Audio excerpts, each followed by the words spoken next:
ಇವತ್ತು ಬಜ್ಜಿ ಮಾಡೋಣ ಅಂತ. ಮಳೆ ತುಂಬ ಬರ್ತಾ ಇದೆ, ಬಜ್ಜಿ ತಿನ್ನಬೇಕು ಅಂತ ತುಂಬ ಆಸೆ ಆಗ್ತಾ ಇದೆ ನನಗೆ. ಅದಕ್ಕೆ ಸ್ವಲ್ಪ ಬಜ್ಜಿ ಮಾಡೋಕ್ಕೆ ಬಂದಿದ್ದೀನಿ. ನೋಡಿ, ಸ್ವಲ್ಪ ಕಡಲೆ ಹಿಟ್ಟು ಹಾಕ್ಕೊಂಡು ಹಾಗೆ ಒಂಚೂರು ಉಪ್ಪು ಹಾಕ್ಕೊಳ್ತಾ ಇದ್ದೀನಿ. ಸ್ವಲ್ಪ ಅಜ್ವಾನ ಅಂತಾರೆ ಇದಕ್ಕೆ, ನಾವು ಇದಕ್ಕೆ ಹೋವಿನ ಕಾಳು ಅಂತ ಹೇಳ್ತೀವಿ.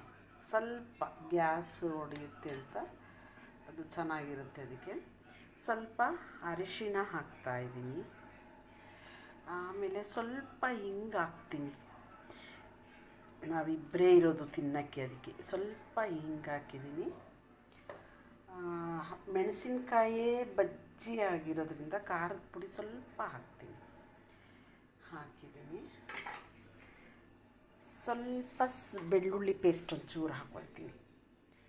ಬೆಳ್ಳುಳ್ಳಿ ಪೇಸ್ಟ್ ಸ್ವಲ್ಪ ಹಾಕ್ಕೊಳ್ತೀನಿ.